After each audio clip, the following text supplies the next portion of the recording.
Welcome to episode 2 of the C9WIN Podcast. If you haven't seen it already, I released a full team profile video on my YouTube C9WIN. So go check that out if you want. It goes over all the expected roles and positions that I talked about in the first podcast, and then also talk about a little bit in this one now that es3tag has signed. It goes through all that in video form, showing why I think what I do. So I think that's pretty interesting if you're interested in this podcast and haven't seen it. If you're watching on YouTube already and you want links to other platforms like iTunes or Spotify or whatever, they're all in the description, and they're also on c9win.com/podcast. I have every link where the podcast is available. So in this episode, I'm going to talk about what maps I think Cloud9 is going to pick and ban. I'm going to talk about the finalized expectations and roles for each player. I'm going to talk about the first match, and then also some thoughts on the sixth player. So to quickly go over the finalized roles, if you want to take a look at this yourself, it's on c9win.com, and then click role expectations at the top. So to go through each overall role, I'm going to kind of skip through some of these that we've already talked about. A lot of it stayed pretty similar to the last podcast. So we have Woxic as the opper, Alex as the main entry, Woxic as the main support, Floppy as the main fragger, Mezzy and es3tag to share the secondary fragger duty, es3tag and Alex to share the lurking duty, Mezzy as the secondary opper, and es3tag as the person who's going to be holding the bomb. To just quickly talk about some of these, for the main entry, I have Alex. This is something that he did on Vitality quite a lot, and I think that is going to stay the same on Cloud9, and I think it makes the most sense. There was some talk on es3tag entering, but I think that Alex is pretty comfortable doing this and is comfortable setting up the rest of his team. And I think it would be very good for it to stay that way and let someone like es3tag or Mezzy or Floppy get the kills or lurk and create space, like those kind of things. Like leave that to the rest of the team where he can entry in, hopefully get a kill. If he dies, then he just gets traded out by all the other riflers and Woxic coming in behind.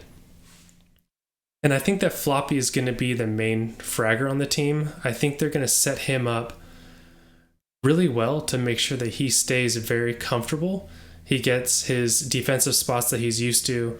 He'll come in second behind Alex and get all the frags that he is able to. And I think that just makes sense since he is a very talented player and I think is very crucial to this lineup. I think they want to make him as comfortable as possible. And so I think they're going to put him in a lot of very advantageous situations. Now, that's not to say that like Woxic or es3tag are not going to frag out. I mean, that's going to be happening. But I do think that Floppy is going to be in the main fragger position, as in he's coming in behind Alex second to get the trade kills, enter in the sites, and then like solo anchor hold those sites on like Dust 2 and Train. For main support, I have Woxic. If that is a little confusing, that doesn't mean that I don't expect him to be getting lots of kills and having huge impact. Support isn't like a negative, like he's just going to be running around throwing flashes and smokes and helping out the rest of the team.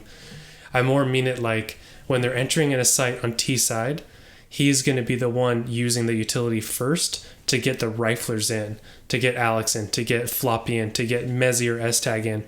And then once they're in the site and have traded a couple kills, he's coming in behind to kind of either trade or hold new angles, watch their back, like all that kind of stuff on T side. Now, I still think he is going to be aggressive. I still think he's going to have ginormous impact on the team and on every round, but I do think he is going to be the support, and this is something that, again, he has done in his previous teams. Get the riflers in, come in behind, and then clean up from there. The secondary opper I have is Mezzy. It could be Mezzy. I also think it could be es3tag. We'll have to kind of see on that, let's see which one of them takes that role. I don't think it really matters. I think es3tag is a good opper. I think Mezzy is a good opper. I think Floppy's a good opper.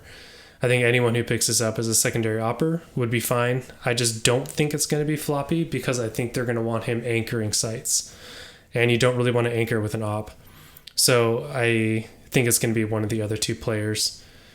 To just quickly tell you the defensive roles, again, you can look at this, c9win.com, click on role expectations if you want later. For Mirage on A site, I have es3tag and Alex. Alex as the flex, as in he can play towards B. He could play towards mid. He's kind of like floating around wherever their strat is taking them or wherever the defense is taking them. And es3tag more dedicated on the site. Walksick at window. Dedicated on B, I have Floppy. And then for B, Cat, I have Mezzy, pressuring mid, but also playing B, that kind of role. Dust 2, I have Alex dedicated on A. es3tag dedicated on A long. Mid for Walksick. B with Floppy, where he's solo holding B. And then Mezzy as A flex, kind of. So Mezzy used to play B solo, kind of like Floppy did. But I think they're going to give it to Floppy and then kind of let Mezzy either play 2B on rounds where that makes sense, or kind of flex around A, helping them out around the rest of the map. For Inferno, I have Floppy at pit, Walksick A mid, Alex A arches, and then es3tag and Mezzy both dedicated on B. Mezzy and es3tag both have played B before. Walksick obviously plays mid. Floppy was a B player, but has played some pit, so I think it makes sense to shove him in there. And I think he'll do really well in pit. Nuke, dedicated on A, is Floppy. Mini, Alex. Heaven is Walksick. Ramp is es3tag. Outside is Mezzy. This worked out really well. They all have played these roles. And when I say Heaven for Walksick, again, he's the opper, so he can kind of move around, do whatever he wants to do. He can take the op outside. He can take it Heaven. He can take it, squeaky. He can go wherever he wants with the op. But like as an overall, he's playing like that Heaven position. Overpass, A dedicated is Mezzy. A forward is Walksick, like pushing forward towards Fountain. A B flex, I have es3tag. It's kind of like he could play B when they're stacking 3B. He could play A if they want 3A. He could play connector, like he has kind of played like these roles again previously where he's played connector or whatever, and I think he'll continue doing that. B site, I have Alex, and then B monster, I have Floppy. And then Vertigo. So on Vertigo, every single player played on the scaffold on A site, like all 5. Walksick would also play ramp because he's the opper, but they all played basically the same position. So I kind of put this together just based on their roles for other maps. And I have Walksick at ramp, Floppy at A scaffold, because again, I'm giving him his position. And then mid, I have es3tag. Mezzy, I think, will hold down B mostly alone. And then Alex will be like the B flex or rotator, kind of going wherever he needs to go. For train, A forward is es3tag, forward as in like going into pop dog or playing e-box or things like that. Z, I have Walksick.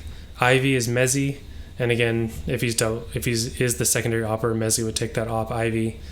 B dedicated is Floppy, again solo holding on B, and then B flex is Alex, kind of just playing wherever he needs to go and filling whatever role needs based on what the other team is doing.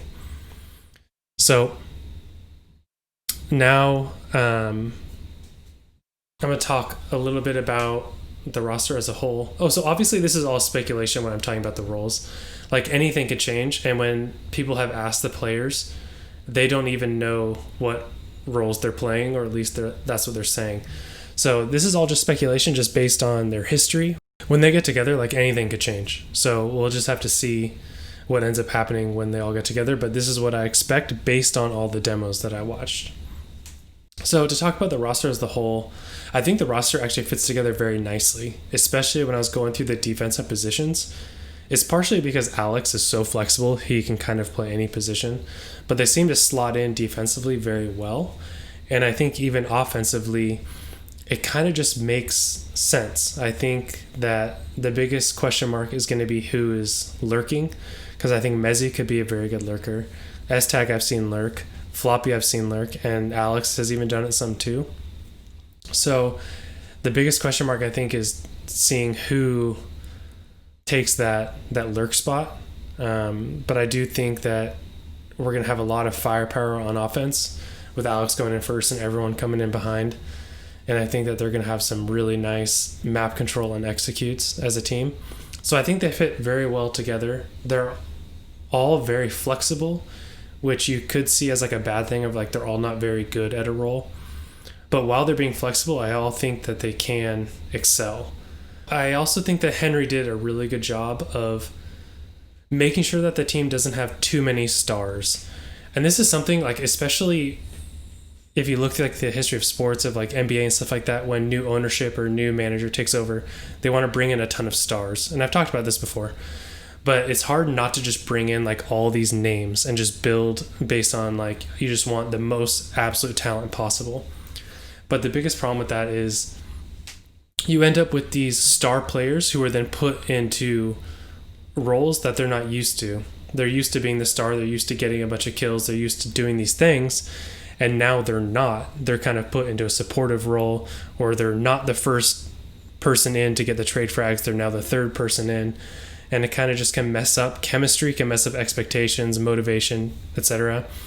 So I think he did a really good job of going through and making sure that there's kind of like a hierarchy. While I think all of them can be fantastic players, like you can kind of look and see like, okay, there's like Woxic and es3tag are expected to be like the super high caliber players, right? Then you have Alex as the IGL, you have Floppy as like an up and comer, and then you have Mezzy, who's like a relatively unknown, who's also like coming in. You're hoping he's going to be like an up and coming star as well. But there's like a very obvious like hierarchy, and I think each player is going to be very happy in their role. Because you don't want like 5 players who are superstars, you know, you want a couple superstars, and then you want players who fit specific roles around those superstars, and they know that they're fitting that role and that's their job, and they become a star in that specific role that they're filling. They're not just like an overall star being shoved into a role. They understand, this is my role in this team, and I'm going to be the best possible player at that role. And I think that he put together a roster that is going to be happy filling into those roles. So I think that he has done a great job with that. And that's something that's hard, like, especially when he is tweeting all these things about Colossus. Like, you got to think a little bit of him is like, people are going to be expecting to bring in like, oh, like, so where's Nico? Oh, so where's like Zywoo or whatever. But I think he did a very good job of like building hype, but also like understanding how a team can be successful together and not bring in all of these superstar MVPs and then try and shove them into these roles that they're not used to being in. So I commend him for that. For the 6th player, based on the comments I've seen on like Reddit and Discord, I think that a lot of people are expecting this player to be subbing in and out of the lineup and like part of like the day-to-day like integration in the team. I personally don't feel this way. Henry has said that the player is going to be like a brand ambassador, and I think that makes the most sense for the team. So like someone like Flom, I think could be like a great person for this role because he already has a following. So if you sign him as like part of the team, he could, you know, co-stream every match, further the brand, and like if someone gets injured or whatever, he's good enough that he could like step in and like kind of understand what's going on because he's also just like a part of the team watching everything or whatever. I don't actually think it's Flom. Flom's got his own thing, but like something like that I think would make the most sense. Because I don't really see how if you integrate a 6th player that would actually work. Because like how would you practice like strats efficiently? Like who's on the server during scrims? Is the player an opper, a rifler, an IGL, like an entry? Like how can that player slot into any position and like still be good if at any day they could be slotting into like a new position? I just don't think how that really makes sense. And if it's about player fatigue, like you want a 6th player so people can sit out, I also don't think a 6th player is the answer because I can't imagine an athlete being like, all right, cool, I'm going to go take 2 weeks off. You can come in, have my job, and then I'll just be sitting at home, relaxing, taking a nice mental break, and like not worried at all about the team while the team is like either bombing out of tournaments or worse for that player, the team is like winning tournaments. So then they come back and it's like, oh, actually, we're like pretty sick without you. Like, thanks for taking 2 weeks off. You're now on the bench. Like, I don't see how that would create any sort of like environment where that player would actually be able to take like a nice break without it being an issue. And so I just think that it would just make a lot of things less efficient and not really provide any meaningful relief to the current players on the team. I think if the goal is to actually provide real relief to the players on the team, I think the options are either to skip events and like understand that you're losing money, you're losing like HLTV ranking points, and you're just like being okay with that as a team. Or I think the other option is to have like a true academy team. Now, I don't want to spend a lot of time on this because this could go in any number of ways, but like say they did have an academy team, you could potentially have like really good and efficient practice, like trying a bunch of different strats or trying a bunch of things with a team you know is taking it seriously and isn't just like throwing stuff to the wind. And you could also be growing in-house talent for like super cheap. And then if the main team wanted a break, but like they're part of a tournament or they got an invite or whatever, the other team could sub in.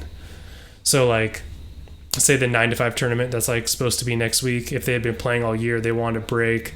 It's not like RMR points. And so they're like, hey, you know what? We want to get ready for Flashpoint. Let's just throw our academy team in there. And then Cloud9 is still there. It's just not their team. Now understand, I obviously don't know all the rules and how that would work. And like maybe that would like completely destroy like Cloud9's relationship with a tournament organizer. If they're like, hey, Cloud9, you're invited. And Cloud9's like, cool, here's our academy team. Like that might totally destroy relationships. There's obviously a whole world around that gets into issues with this. But I think those are the two real options to provide relief. And I don't think having an actual 6th player just like sitting there waiting, but also like trying to understand the team, but also being parts of practice. Like, I just don't think that would provide any sort of meaningful impact on the team. So let's talk about maps. I think the map they're going to ban to start is actually going to be Vertigo. And that's a lot of what I talked about earlier about how they all played the same position. So I think they're all not going to be super comfortable. And this is already a map that the majority of the team like was playing the least. So I don't see them picking Vertigo. I see them like banning it and trying these other maps, because I think we're going to play quite a bit of Mirage, which is new for the old us who have been following Cloud9 as the old lineup Perma Bandit. So I think we're going to be seeing quite a bit of Mirage, and I also think that we'll be seeing a decent amount of like Dust 2 and Train. And Train was Alex's permaban on Vitality, but the roles really make sense on Train. And I think with Train and Dust 2, the fact that you can just take Floppy and just put him on a site by himself and say, okay, you're comfortable. Like now we have half of the map completely covered with being comfortable in the first week of us meeting. I think that's going to be a big advantage. And so I expect them to be playing those 3 maps to start. So the first match on HLTV is currently scheduled for October 26th. And the problem with this is that es3tag is currently playing for Astralis. This is being recorded on October 20th. es3tag is currently playing for Astralis, and he is going to be with them until October 25th. So that's the day before this event. So they're going to have 1 day of practice before this event. And the 25th is when Mezzi said in one of his streams that he expects practice to start and that he thinks their first event will be Flashpoint. And I think this makes the most sense. I think that going straight into an event on the 26th would be tough unless you're like acting like this event is literally just a glorified scrim, like a streamed scrim. Like, don't do a ton of scouting. You're not trying to counter-strat the team. It's just kind of like a mindset that, okay, for the next 3 hours, let's just like see how our chemistry is. Let's like try out a map, like see how this plays out. So I don't really expect them to play this event. And I don't really see the benefit either. I think it's too early to start an event 1 day after the team is formed. And I think if they are going to do that and treat it as a glorified scrim, I think you're running the risk of fans completely overreacting when they lose. So I think it's just like a lose-lose situation for the team. I'd rather them like scrim in private, learn from each other, see how they mesh, like, and then go into Flashpoint like feeling a lot more confident and having had like this time to like learn and get to know each other and all these things. And like not already have like the fan base calling for Henry G's head for paying all these players who like just lost to Virtus Pro. Like, I think that's just a really lose-lose situation for them. And I would rather them just figure stuff out and come into Flashpoint and let's see how you do there. So I wanted to touch on a couple of other things for the team just in general. I'm very glad that Josh Mix is around. I think that he is a very fantastic analyst, and I think he has a really good grasp on the whole scene. If you watch some of his podcast, it's server time. I think you can kind of see that he just has very good knowledge of the whole scene. He knows a bunch of stuff about a bunch of different teams and players' tendencies and things. And that's something he seems to pick up very well. And I also think that he can bring a lot of what the old Cloud9 did very well, and some of the innovations that team had made, and kind of bring them into this new, more experienced team. So he's on a trial for the team, but I expect him to get hired on full time because I think he's going to do a fantastic job for them. And I'm not sure how much his role will be changing because he's going from an assistant coach to an analyst, but I know he was doing an insane amount of analysis for the old roster as an assistant coach. But like I said, I just think the team would greatly benefit having him around. And then when watching this new team, I also think it's going to be more okay to be more critical when you're critiquing them. So the previous team was so young. Like, they were all 20 and 21. Like, so you expect these mistakes. When you have like rookies in sports and all these things, you don't necessarily nitpick all their mistakes because that's how they learn. They have to mess up. They have to explore how good they are, see how far they can reach, see how, good they can frag. Can they hold this angle and win against the top tier? Like, all that kind of stuff. Like, that's all part of coming into the scene. And so when making videos about them or critiquing them, it's really was more about their growth and their potential. Like, how are they growing map over map? Like, are we seeing flashes? Are we seeing the potential? Where this new roster has quite a bit of experience and some veterans, and it's like built to win now. So I think that means that it's okay to critique the more minute things that you're going to see in this team, even if it's just like one person losing their life on a map, because those are the kinds of things that can make and break tournament runs.